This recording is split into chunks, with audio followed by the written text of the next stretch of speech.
Saging na saba, pwedeng gawing pasta. Try natin, pare. So, pinakuluan na namin to. Gigilayingin natin yan gamit food processor. Kung wala naman, galingan nyo na lang. Kailangan yan. Kailangan ginaganyan. Hep! Lagyan natin dyan. 2 egg yolk, APF, konting asin, konting olive oil. Tapos masahin natin. Yan. Kapag medyo buo na, pwede na ilagay sa lamesa. Tapos saka natin mamasahin na maayos. Push and fold. Kapag medyo buo ng ganyan, okay na yan pare. Mainit na pan, lagyan ng olive oil, lagyan na agad ng sibuyas, tsaka bawang. Gisa lang natin. Canned tomatoes. Actually, pasta lang naman to. So kahit anong sauce na gusto nyo ano lang Parmesan cheese lang, ganyan, pwede na yan Italian seasoning, mga halo-halong herbs lang naman yan. Simmer lang natin to hanggang medyo malusaw yung sibuyas pare. Lagyan natin yan dyan. Tapos dahan-dahan, gawin mong ahas.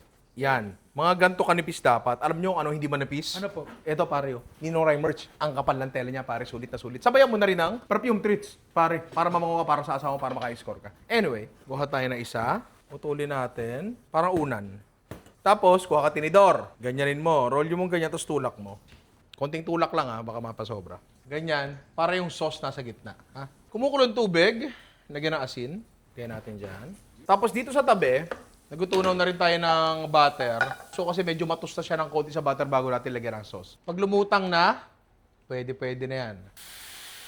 Gusto ko mag-brown ng konti yung butter para medyo tostado. Lagyan natin nung sauce. Pasta water. May nakatingin ba? Wala po. Patis. Tapos pag wala ring nakatingin, Ay! uy, si Sir William Oh.